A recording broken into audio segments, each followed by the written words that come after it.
Ganesha's fiery stomach. Ganesha had swallowed the fire demon Anala.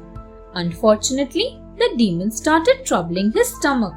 Ganesha felt like his stomach was on fire. He was unable to lie down or remain still. He shouted in pain, "Oh, my stomach! Help me! It is burning!" Ganesha rolled on the ground in immense pain. Tears rolled down his eyes in suffering. He was unable to bear the burning sensation. The gods panicked to see Ganesha in pain.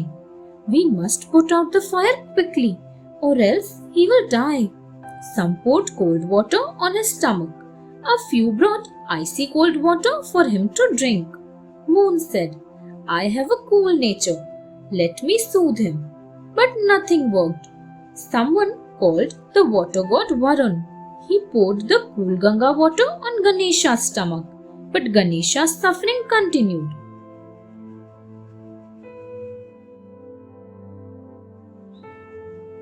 Ganesha as Balchandra and Padmapani. The gods were worried about Ganesha's fiery stomach. Some even brought chunks of ice from the peaks of Mount Kailash, but Ganesha was not relieved. A huge hulabaloo took place in heaven.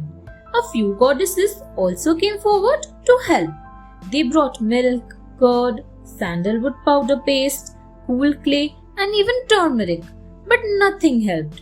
Some goddesses tried flower extracts as a remedy for the burning.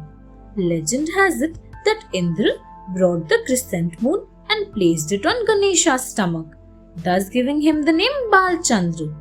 Vishnu also came to visit Ganesha and placed his lotus on Ganesha's stomach, but the suffering did not subside.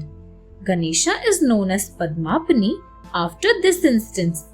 One of the legend says that at this moment Brahma got his two daughters Riddhi and Siddhi married to Ganesha to cool him down, but nothing made a difference to Ganesha's burning stomach.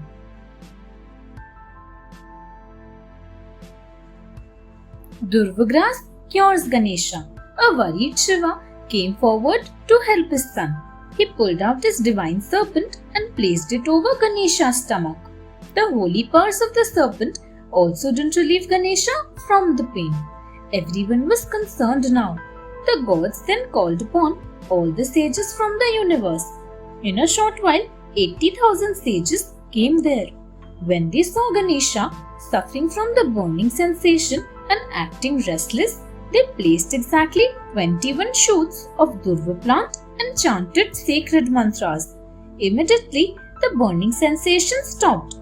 Ganesha's body became cool and felt relaxed. "Now I feel much better. Thank you so much, wise sages," he said with a smile. Ganesha then declared that anyone who offered him Durva grass would be blessed. "Those who offer Durva shoots to me shall attain purity, and all their sins shall be forgiven. Even if a devotee does not offer me flowers, I would bless him if he offers me Durva grass," he said. So no ritual for Ganesha is considered complete if Durva grass is not offered to him.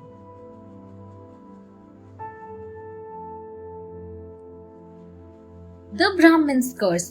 King Sulabh was the ruler of the island Jambudweep. He and his wife Subhadra worshipped Ganesha devotedly.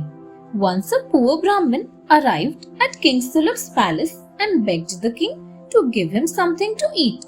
But the king turned down the hungry and needy Brahmin's request. He further asked the Brahmin to look for a job as he seemed capable of earning his own living. The humiliated Brahmin got very angry and cursed King Sulabh. "You have failed to fulfill the responsibilities of a king. May you be born as an ox." The queen was furious to hear the Brahmin curse her husband. So she cursed him back. "You senseless Brahmin, may you be born as a donkey." Now the Brahmin turned his fury at the queen and cursed her too. "May you be born as a beggar," he shouted. Thus the king, the queen, and the Brahmin were reborn as an ox, a beggar, and a donkey, respectively.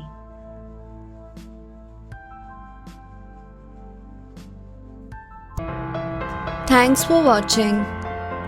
Do like, share, subscribe to Sahil Book House.